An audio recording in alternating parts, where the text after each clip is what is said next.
Hi, and welcome to the Walking Thomas Guide.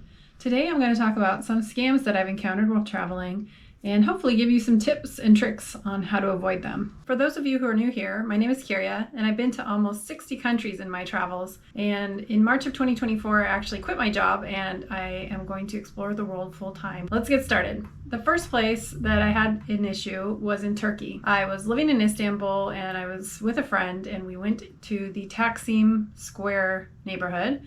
And we were just going to go out for some food and a drink, and some really friendly locals came up to us and told us they knew of a great bar. We should come with them. We would have drinks. It would be all a good time. So one of the things when I'm traveling is oftentimes you meet people randomly and you have the best time, and it turns out later on you keep in touch and maybe even visit them in their country later, things like that. So it's really easy to kind of let down your guard a little bit when someone is friendly with you, especially if they seem like fellow travelers. So we followed the guys, we went to this bar, and we each got a couple of drinks, and then they wanted to get more drinks, but we wanted to leave. We wanted to go get food. So we said no, we're just going to take off at that point. So the bill came, and I cannot remember the exact amount, but it was very, very expensive. Like, let's just say it was like $100 a drink for the 4 drinks that we'd had. And we said, no way, we're paying this. The other thing is that they were trying to convince us that we had promised to pay for their drinks. So not only were we on the hook for our own 2 drinks, but also for their 2 drinks as well. So I have to admit, things got a little bit fuzzy. I think in the end, I actually pretended to go to the bathroom and I went out a side door. And then my friend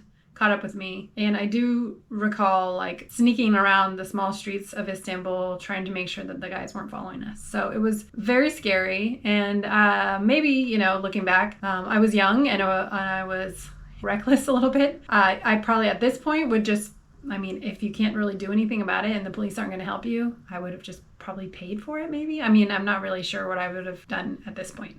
But at the time, I ran. I ran for it, and I survived. But it was a very scary situation. Since then, I actually did some Googling, and it seems like it's a very common scam, not just in Turkey, but in other countries too. So unfortunately, in this case, I would say my tip would be that you basically just need to say no and get away from them. I know this is also an issue. This is a little bit more minor, but with people who will pose for a picture with you, and if you take the picture, then they say now you owe them money, or they'll put a bracelet on you, and if you keep the bracelet, or even if you're trying to give it back once it's on your wrist, they will say that you owe them money. I would say don't be afraid all the time, but just be a little wary if someone's trying to offer you something for free, or if it seems too good to be true. In this case, I would say no, get away, just keep yourself safe from that kind of scam. The second one is when I was in Bolivia, my friend and I were doing volunteering, and we were taking the local bus back and forth to the volunteering, and we were about to get off the bus. Our stop was a couple stops forward, but when the bus stopped for the current stop, a man was getting off, and he dropped a whole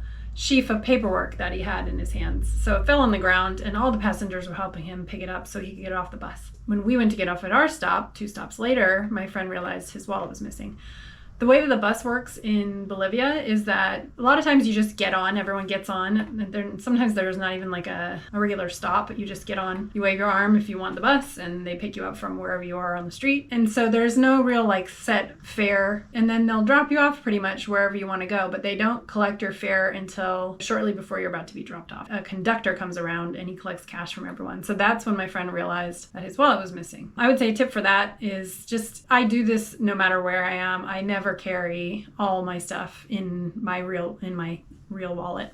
So basically I have a fake wallet, or it's a real wallet, but it just doesn't have very much stuff in it. So I might have 1 credit card, 1 ATM card, and some cash, depending on where I'm going. Maybe not even the ATM card, and maybe not even the credit card, because now we can pretty much use our phone for most things. However, in some third world countries or less developed countries, you still do have to have a little bit of cash. I would suggest carrying a little bit of cash, but not too much cash. Just carry enough for that day. That way, if it does get stolen, you're not completely out of everything. And just make sure, you're ID and those kind of things. Either leave them at home or have them in a money belt or something like that. I do carry a money belt depending on where I'm going to be, especially on travel days when I have all my stuff with me. I usually have a fanny pack or some sort of shoulder bag, but I also have a money belt. So in my fanny pack or shoulder bag, I'll just have my little fake wallet, and in my money belt is where I'll keep my more important stuff. I also would suggest, this is a little off topic, but keeping things in separate places. So have, one credit card and some money in your actual backpack or suitcase, and then one credit card and some money in your money belt, and then maybe some money in your fake wallet, depending on the day. The next place I want to talk about is Bali, and this is not to say anything bad about Bali. This happens everywhere, but I happen to just be in Bali. I was going diving, and the woman quoted me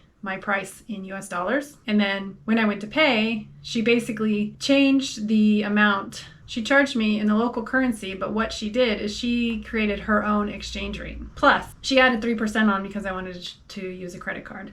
And I had told her in the beginning I was going to use a credit card, and she said nothing about the 3%, nor did she say that she was going to charge me in local currency. This was my own naivete, because I now know that you should always pick local currency. This happens also in the grocery store. You'll see 2 buttons. They'll say local or USD. Pick local. The store or the business will convert if you choose USD, and they don't really give you a good conversion rate. You want to do local and let your bank from home do the conversion for you. The other tip I have about that is the 3% extra is definitely pretty normal for credit cards. However, a lot of things you just need to make sure you negotiate fully at the very beginning. Ask all the questions at the beginning, because once you're in the point where either you've already done the activity, like in my case, or you're already in the taxi, or you're already have the banana in your hand or whatever it is, it's a lot harder to change your mind and say, no, I don't want this actually. Or in my case, I had already done the activity. So, I have to pay for it. So I'm kind of in a tough spot. Make sure before you do whatever you're going to do, you just negotiate the price or ask all the questions before you do it. This actually kind of goes hand in hand with my next tip, which was in Greece. This is probably not as common now. I haven't been back to Greece for a little while now, but when I was last there, which was 2010, so it's been a while, it was very common to take a taxi. And they often would say that their meter was broken, even though I questioned that. And then when you got to your destination, they would say some exorbitant price. You just had to pay it again because you're already in the car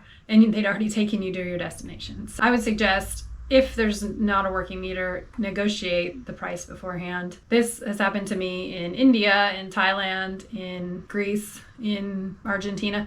So it's very common. Of course, now that we have Uber and Grab and all those other things, it might not be as much of a problem. Even in places like Vietnam, you might get a motorcycle ride from somebody. Just make sure you negotiate the price beforehand. The other thing I suggest is bring small bills. I know this is a side tip from the other tip. If you're in Vietnam and you're taking a motorcycle ride and the guy quotes you whatever 100,000 dong, and all you have is a 500,000 dong bill, he might say, hey, I don't have change. And then you have to decide, like, do you want to give him the 500,000? Do you want to go try to buy something from a vendor so that you can get change?